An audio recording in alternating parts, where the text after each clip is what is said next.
Inevitável contraste. Esse é um tema que o Senhor colocou no nosso coração e ele serve assim de base sustentável para nós estarmos levando o estudo do livro de Tiago, da carta do Tiago, meio-irmão de Jesus. Então, hoje nós vamos trazer uma mensagem e nós vamos estar, na verdade, dando início nesse primeiro versículo, onde o meio-irmão de Jesus faz a sua identificação de quem ele é. Eu queria pedir aos irmãos, em reverência à palavra do Senhor, abrir no livro de Tiago, se colocar de pé e lermos somente esse versículo. E aí então eu vou estar trazendo uma mensagem em nome de Jesus, à luz desse tema, o inevitável contraste. Tiago, capítulo 1, versículo 1, diz assim: Tiago, servo de Deus e do Senhor Jesus Cristo, as 12 tribos da dispersão, saudações. Os irmãos podem estar se assentando e nós vamos estar discorrendo. Primeiro falando sobre inevitável contraste. Esse tema, irmãos, Deus nos deu. Amém, meus irmãos? As Escrituras é um livro, é uma coleção de livros onde tem muitos contrastes. A gente vai deparar com muitos contrastes. Por isso, a razão do tema que o Senhor colocou no nosso coração. Se você abrir o livro em Gênesis, no capítulo 1, no versículo 1, vai dizer assim: no princípio o Senhor criou os céus e a terra. Aí você vai em Apocalipse, no capítulo 20, versículo 1, diz assim: e vi novos céus e nova terra, porque a primeira terra se passaram. Em Gênesis ele diz assim: chamou Deus ao ajuntamento das águas, mares. Lá em Apocalipse, o mar já não existe. E por aí vai. E chamou Deus a luz dia e a treva noite. Lá em Apocalipse, noite lá não haverá.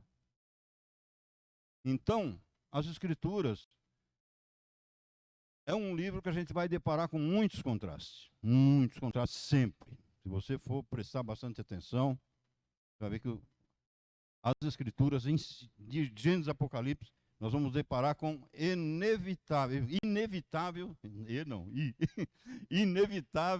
contraste, inevitáveis contrastes. No livro na carta ao Tiago, não é diferente. Você vai lendo, se você ler os 5 capítulos, você vai deparar com vários contrastes. A fé aperfeiçoada e a fé dos demônios. A sabedoria que vem do alto e a sabedoria terrena, animal e diabólica.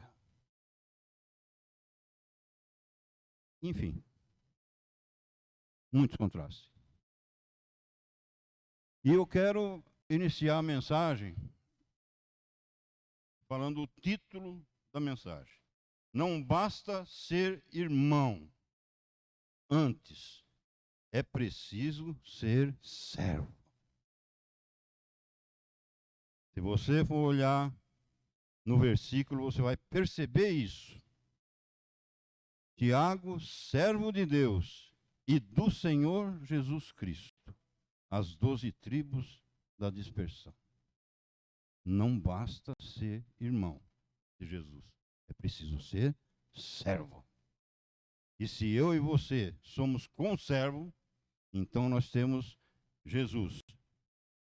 Eu vejo em você, cada um, Jesus. E eu sou um conservo. Isso implica que Se nós somos conservos e nós, cada um individualmente, somos servos, nós temos um dono. Esse dono chama-se Jesus Cristo. E nós somos irmãos, mas antes de mais nada, somos servos de Jesus Cristo. Glória a Deus. Com esse entendimento, eu quero trazer uma mensagem para os irmãos baseado nesse texto, né, nessa passagem. E eu quero destacar 2 pontos para a gente estar trabalhando no decorrer da mensagem, como início dos estudos da carta de Tiago. 2 pontos. Primeiro ponto, eu quero trabalhar Deus, porque no texto, o Tiago, né? Ele se tornou apóstolo. Ele diz: Tiago, servo de Deus e do Senhor Jesus Cristo. Portanto, há 3 pessoas aqui envolvidas. Nós temos Tiago, o autor da carta. Temos Deus, que é uma pessoa, amém? E o Senhor Jesus Cristo, que é uma pessoa. 3 pessoas. E o Tiago, ele se identifica como servo de Deus e do Senhor Jesus Cristo. Então eu quero trabalhar, primeiro ponto, Deus e o mistério da graça. Esse é um assunto que nós vamos estar discorrendo na mensagem. Segundo ponto, eu quero trabalhar a ignorância quanto à aceitação da humanidade de Cristo como um obstáculo para a fé. Os irmãos entendem isso? A ignorância quanto à aceitação da humanidade de Cristo como um obstáculo para a fé. E aqui eu quero destacar também nesse contexto, já que é inevitável esse contraste, aqui há um contraste e o imensurável contraste, que eu quero trabalhar todo o assunto que nós vamos fazer, nós vamos trabalhar na mensagem, é o imensurável contraste de dentro de um contexto familiar. O convívio do autor da vida com o autor da carta. Esse é um contraste imensurável. Porque até Jesus começar a pregar, em Lucas, no capítulo 3, no versículo 1, diz que ele começou a pregar com quase 30 anos. Só que até 30 anos, ele era um homem como nós. Só que perfeito. Sem pecado. Convivendo com um irmão mais novo, imperfeito e pecador. Extremamente imensurável esse contraste. Mas eles conviveram até essa idade, quando Jesus começou aos quase 30 anos pregar o evangelho. Começou o seu ministério. E o autor Tiago aqui, ele está se identificando como servo de Deus e do Senhor Jesus Cristo. Mas só que ele se tornou servo de Deus, porque ele foi um cascudo na vida, enquanto Jesus não se apresentou para ele ressurreto, ele foi um grande problema. Ele foi um rebelde, ele foi opositor, ele foi problema. Ele era irmão, mas não era servo. Se tornou servo por misericórdia e graça do Senhor, que apareceu para ele ressurreto. Isso está no livro de Atos, capítulo 1. Depois de 3 dias, Jesus ressuscitou. Aí ele apareceu para Pedro, depois ele apareceu para mais, nós vamos ver isso depois, para os 12, depois apareceu para 500 pessoas, e depois apareceu para Tiago. Aí o Tiago realmente passou a ser servo. Mas durante a vida nós vamos ver aqui, se der tempo, nós vamos ver tudo isso na mensagem. Como início dos nossos estudos. Para nossa reflexão, não basta ser irmão. Eu não posso ser só seu irmão. Antes disso, eu preciso ser servo do Senhor Jesus. Não adianta eu dizer que sou paz, Senhor, irmão. Graça e paz. Se eu não for servo do Senhor Jesus, fé morta, não serve para nada. Então vamos lá. Primeiro ponto. Deus e o mistério da graça. Os irmãos podem abrir comigo? Em Gênesis, no capítulo 3, nós vamos ler o verso 14 e 15. Deus, meus irmãos, ele tem, desde o princípio, um plano de salvação imutável e infalível.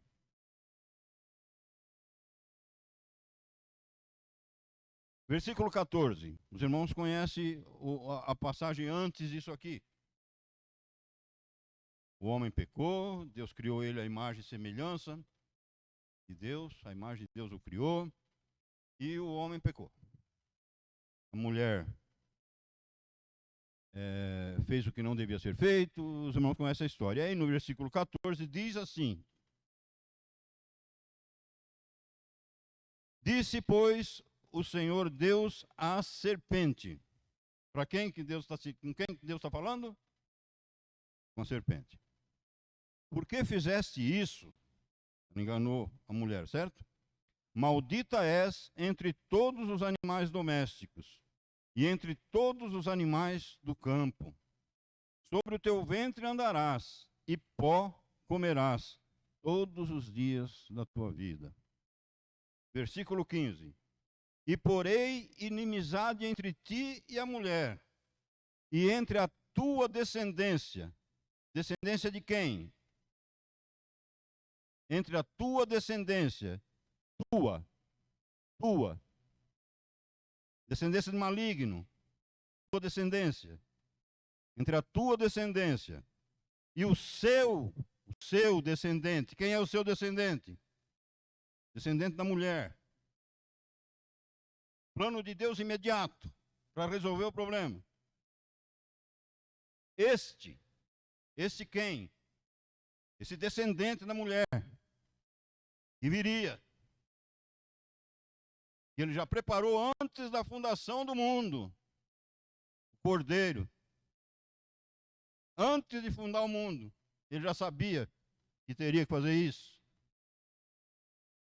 Este te ferirá a cabeça e tu lhe ferirás o calcanhar. Mistério da graça de Deus. Mistério da graça de Deus.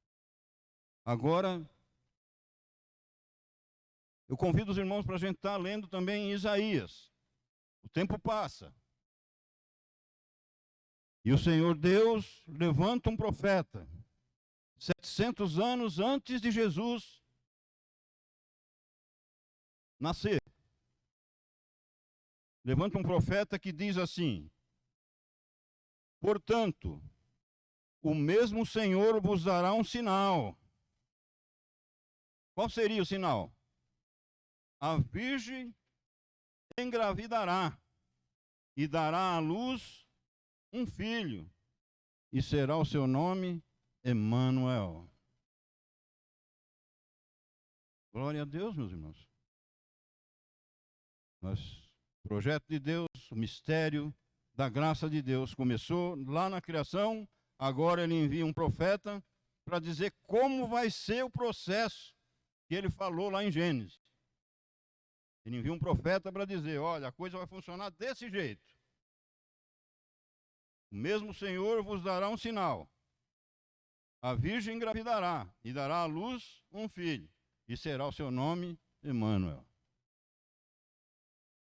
Agora vamos para Mateus capítulo 1, e nós vamos ler o versículo 18 ao 25. O cumprimento da promessa. Glória a Deus, meus irmãos. Agora nós estamos vendo o cumprimento da promessa, o projeto de Deus. Mateus capítulo 1, versículo 18 diz assim: Ora, o nascimento de Jesus Cristo foi assim. Estando Maria, sua mãe, prometida em casamento a José, antes de se unirem, achou-se grávida pelo Espírito Santo. José, seu marido, sendo justo, diga, José era justo, e não querendo difamá-la, resolveu deixá-la secretamente, porque ele era justo e porque ele não era fofoqueiro, nem falava mal de ninguém. É isso que caracterizava ele como justo. Tem justo aqui nessa noite? Glória a Deus. Versículo 20. Projetando ele isso, em sonho lhe apareceu um anjo do Senhor dizendo: José, filho de Davi, não temas receber Maria como tua mulher, porque o que nela foi gerado é do Espírito Santo. Ela dará à luz um filho, e tu lhe porás o nome de Jesus, porque ele salvará o seu povo dos pecados deles. Diga, Jesus, quer dizer Salvador. Jesus Cristo é o Salvador ungido, não é sobrenome. Glória a Deus. Então, Jesus Cristo, Salvador ungido. Hoje é culto de ensino, amém, irmãos? Glória a Deus. Versículo 22. Tudo isso aconteceu para que se cumprisse o que foi dito da parte do Senhor pelo profeta. Quem foi o profeta que disse 700 anos antes? Isaías. E o que foi que ele disse? A virgem engravidará e dará à luz um filho, e o chamarão pelo nome de Emanuel, que quer dizer Deus conosco. José, despertando do sonho, fez como o anjo do Senhor lhe ordenara, e recebeu sua mulher. Ele, porém, ele quem? O pai do autor da carta e outros irmãos de Jesus, não teve relações com ela até que ela deu à luz um filho. Até, depois teve. E daí nasceu Tiago. E nasceu Judas, nasceu José, nasceu umas irmãs lá também. Né? Então, até que ela deu à luz um filho. Quem é esse filho que ela deu à luz? Jesus Cristo, gerado pelo Espírito Santo. Depois ela teve relações normalmente, como qualquer um de nós, e nasceram filhos e filhas. E José lhe pôs o nome de Jesus. Mistério da graça. O que eu aprendo até aqui? Para nós passarmos para o segundo ponto. Eu aprendo que todo ser humano nasce em pecado e precisa de salvação. E que não existe padroeiro, padroeira ungida, santos mediadores entre Deus e os homens, mas que Jesus Cristo é o único Salvador ungido. Glória a Deus, meus irmãos. É assim que você crê?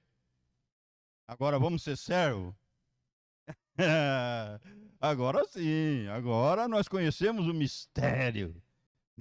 Não é que nós conhecemos, ninguém está ouvindo isso pela primeira vez, mas Deus está nos dando hoje para a gente estar, né, usufruindo da bondade de Deus, nos trazendo conhecimento, domínio sobre coisas da palavra de Deus, para que possamos explicar essas coisas para as pessoas que não sabem que ela precisa de um Salvador ungido. É por isso que nós estamos estudando a palavra de Deus. Glória a Deus.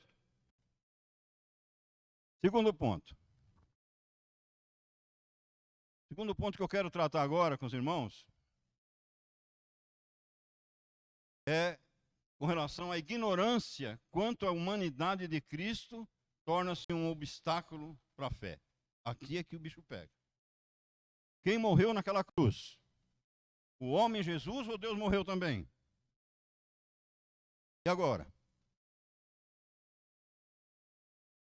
A ignorância quanto à humanidade de Cristo torna-se um obstáculo para a fé. Não reconhecer a humanidade de Cristo, o ser humano que chorou, que sofreu aflição, oposição, angústia, afronta, foi moído, foi castigado, sentiu dor, passou fome, sentiu frio. Não reconhecer, sendo perfeito, que ele foi um ser humano como eu e você, é um obstáculo para a fé.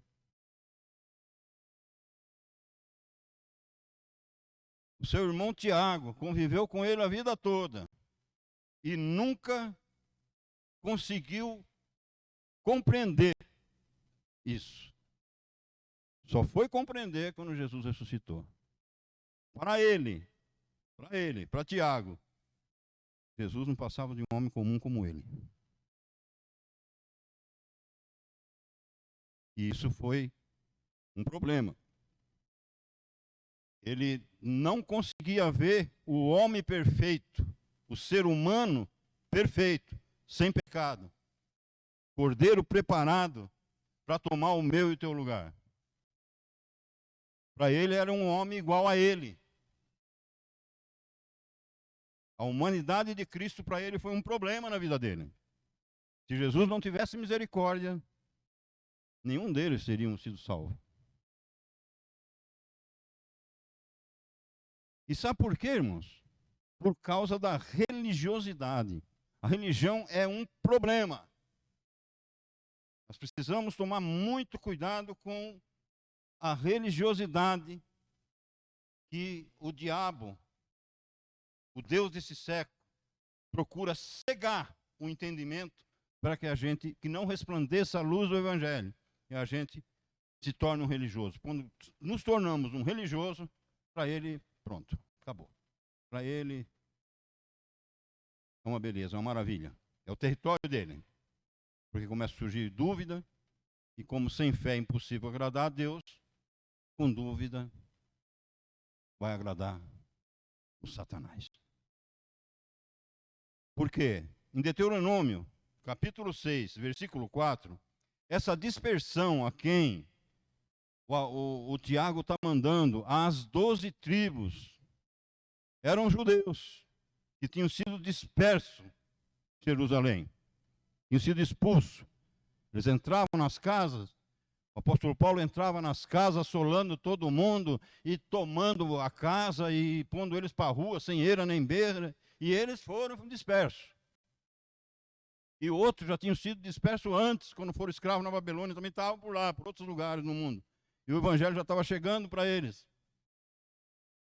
Mas esse povo convivia com Deuteronômio 6,4. E eram muito religiosos. Se converteram ao Senhor Jesus. Mas, Deuteronômio 6,4 diz assim: ouve, ó Israel, o Senhor nosso Deus é o único Deus. Mas eles se tornaram tão religiosos, não reconhecendo a humanidade perfeita de Cristo, que Jesus vem e diz assim, em João capítulo 14, versículo 1, ele diz assim: não se turbe o vosso coração, crede em Deus e crede também em mim. Eles não compreenderam isso. Não podiam compreender, porque a humanidade de Cristo foi um obstáculo para eles, para fé, para gerar fé no coração deles. Abra comigo em João, no capítulo 7, e vamos ver tudo isso que eu estou falando aqui, para a gente chegar a uma conclusão e sair daqui com essa compreensão e podendo dar testemunho, falar: Deus falou comigo, eu agora posso falar sobre isso, dominando o assunto, não é? Nós estamos estudando a carta de Tiago e depois nós vamos... Isso aqui eu estou trabalhando só o versículo 1. Para os irmãos terem uma ideia para onde vai esse estudo quando se completar os 5 capítulos. Glória a Deus, meus irmãos. Vale a pena estudar o livro de Tiago? Vale a pena estudar nas quartas-feiras? Fala para quem não está vindo, deixa de bobagem, deixa de besteira, seja um servo, vem aprender nas quarta-feiras, deixa de bobagem.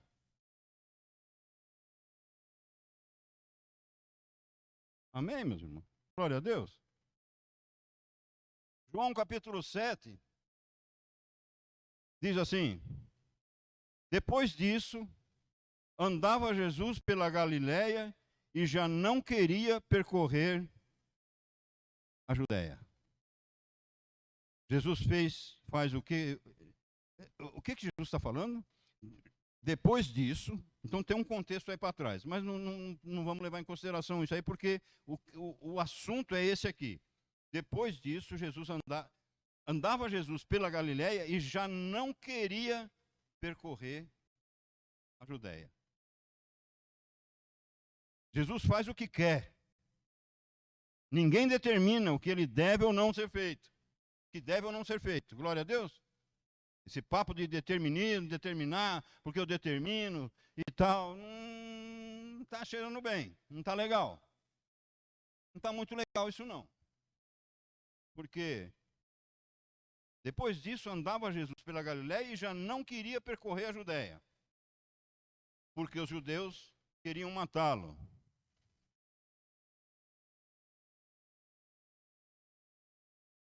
Versículo 2.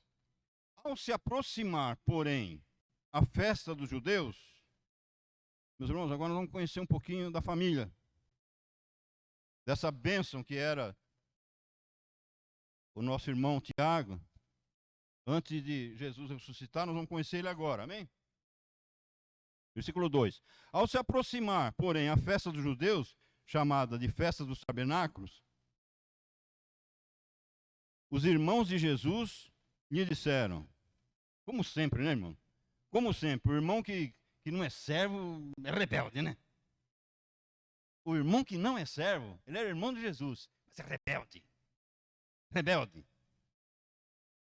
Os irmãos de Jesus lhe disseram, sai daqui e vai para a Judéia. Mas Jesus queria ir para a Judéia?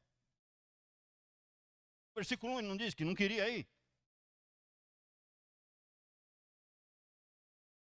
Mas os irmãos achavam que ele devia ir.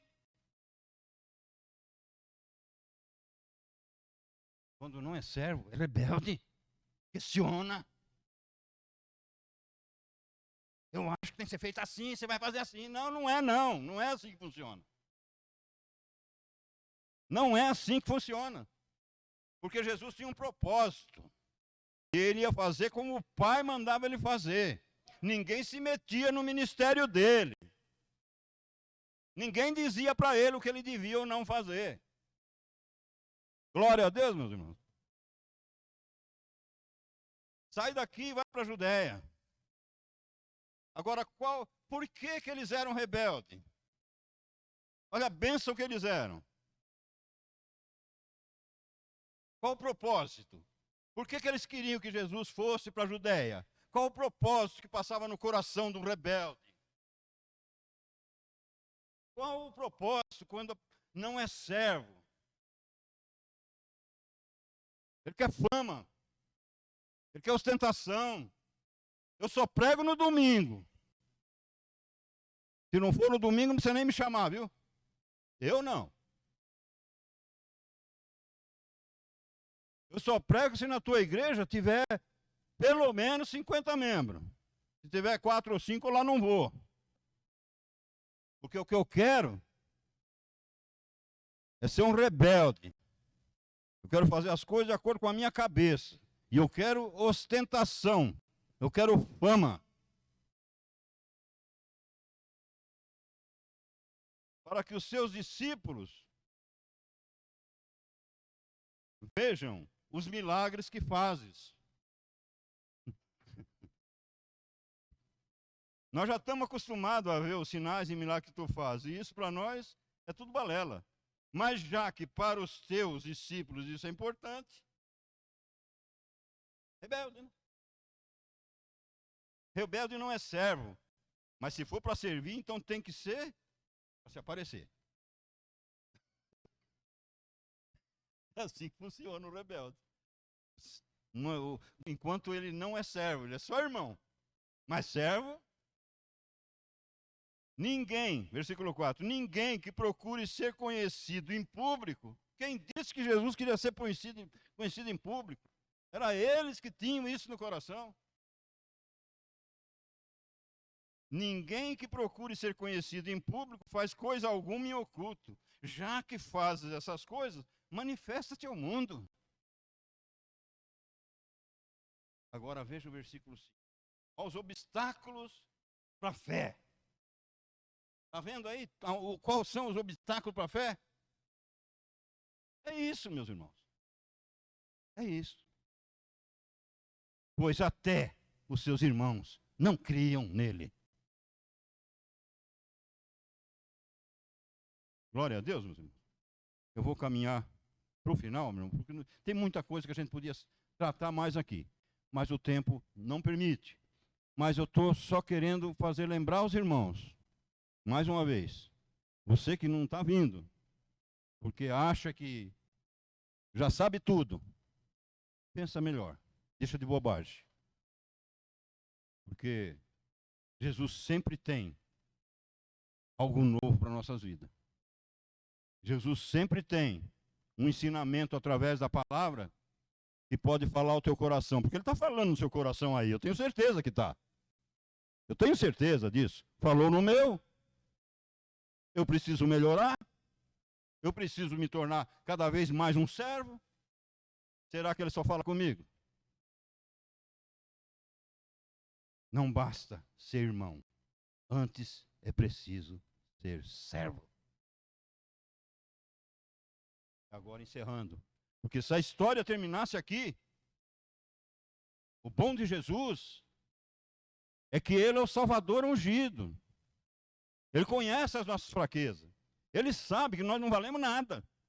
E foi para isso que ele veio. Se a história terminasse aqui, tudo estava perdido. Mas o mistério da graça. Jesus, quando ressuscitou, veja, eu quero falar da conversão de Tiago, amém? Mas Tiago se converteu, meus irmãos, depois que ele viu Jesus ressurreto. Veja 1 Coríntios capítulo 15, versículo 7. 1 Coríntios capítulo 15, versículo 7. Quando Jesus ressuscitou no terceiro dia, foi visto por Pedro, os versículos anteriores, tá bom, irmão?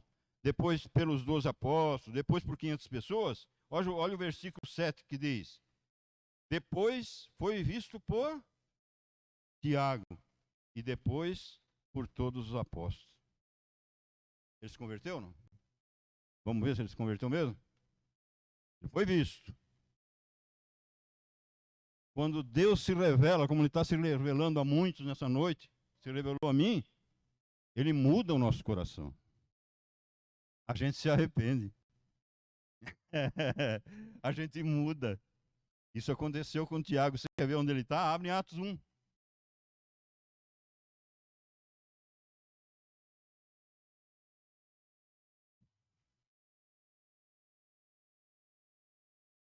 Eu trouxe os irmãos até a conversão de Tiago. Até o momento que ele está escrevendo essa carta. Para a gente dar continuidade aos estudos daqui para frente. Trabalhando o primeiro capítulo, o segundo capítulo, os versículos, vamos estar trabalhando sempre nessa toada. Eu trouxe os irmãos até o momento em que ele escreve essa carta. Ele se converteu aqui, nós vimos a conversão dele. Agora nós vamos ver que em Atos, no capítulo 1, versículo 14, olha ele aí convertido. Todos esses perseveravam juntos em oração e súplicas. Com quem? Com Maria, mãe de Jesus, e com os seus irmãos. Amém, meus irmãos? Tiago, depois que teve a revelação de Jesus, e Jesus não abandonou porque eles não prestavam e não valiam nada. Foi lá e se mostrou, revelou para ele, olha, vê aí, eu ressuscitei. Embora vocês não conseguiram ter fé, por não conseguirem compreender a humanidade perfeita minha, mesmo assim, eu estou vivo. Aquilo que eu falei, não falei que eu ia ressuscitar? E vocês aguardando iam ver? Então, eu ressuscitei. Agora, tchau, velho. Subiu, eles ficaram olhando lá para cima. E passado 12 anos, Tiago vem e diz assim: Tiago, passaram uns 12 anos mais ou menos, depois do que aconteceu aqui em Atos. Mais ou menos. Tiago convertido e se tornou um grande líder. E passados uns 12 anos mais ou menos, ele escreve isso. Tiago, servo de Deus e do Senhor Jesus Cristo, eu reconheço a divindade do meu irmão. E eu me tornei um humilde. Eu não sou o irmão do Senhor. Eu sou servo do meu Senhor Jesus Cristo. Glória a Deus, meus irmãos. Eu quero agradecer a oportunidade, pastor, e espero de todo o meu coração, e oro para isso, para que cada vez mais nós juntos possamos estar aprendendo mais e mais, para alcançarmos a maturidade cristã e a prática do que é ser um cristão em comunidade com esse servo do Senhor, porque o livro de Tiago vai tratar desses assuntos e vai ser cada vez que nós falarmos sobre essas questões, estudarmos o livro de Tiago, nós vamos receber no mínimo, uma palavra benéfica para a nossa vida e para a nossa alma. Glória a Deus. Quem compreendeu bem essa palavra, está contente com o estudo, diga glória a Deus.